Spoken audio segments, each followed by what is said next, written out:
Recently, our Prime Minister Narendra Modi has declared the completion of Genome India project.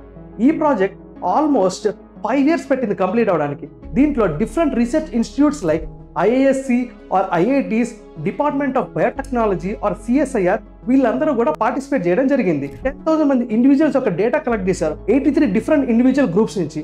So ఈ డేటాలో almost మనకు ఒక human జీనోమ్లోనే 3 billion nucleotide base pairs ఉంటాయి. So దీంట్లో మన హ్యూమన్ జీన్స్ ఆల్మోస్ట్ 99.9% సేమ్ ఉంటుంది. జస్ట్ 0.1% మాత్రమే వేరియేషన్ ఉంటుంది అనమాట. ఆ వేరియేషన్కి colour, height, different physical features మారుతూ ఉంటాయి.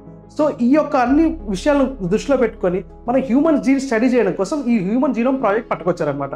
దీంట్లో మెయిన్గా ఏం చేస్తుంది, ఒక డిసీజ్, ఒక ఇండివిజువల్ ఏదైతే డిసీజ్ ఉందో దాన్ని స్పెసిఫిక్గా ఐడెంటిఫై చేస్తుంది. అలా ఐడెంటిఫై చేసిన దానికి మనకు ప్రిసిషన్ మెడిసిన్ ఇవ్వచ్చు, లేదంటే మైగ్రేషన్ ప్యాటర్న్స్ గురించి తెలుసుకోవచ్చు, or linguistic groups, regional groups వీటన్నిటి క్యారెక్టరిస్టిక్స్ ఏంటో తెలుసుకోవచ్చు. అదేవిధంగా పాపులేషన్ స్పెసిఫిక్ డ్రగ్ కూడా తయారు చేయొచ్చు.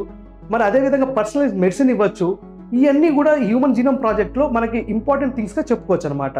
సో ఇది ఆల్మోస్ట్ ఒక హ్యూజ్ హిస్టారికల్ మైల్ స్టోన్గా చెప్పుకోవచ్చు మన యొక్క బయోటెక్నాలజీ ఫీల్డ్లో. సో దీని మీద మీ ఒపీనియన్ ఏంటో please try to comment in the comment section. And for more such content please subscribe to art reflection is. Thank you.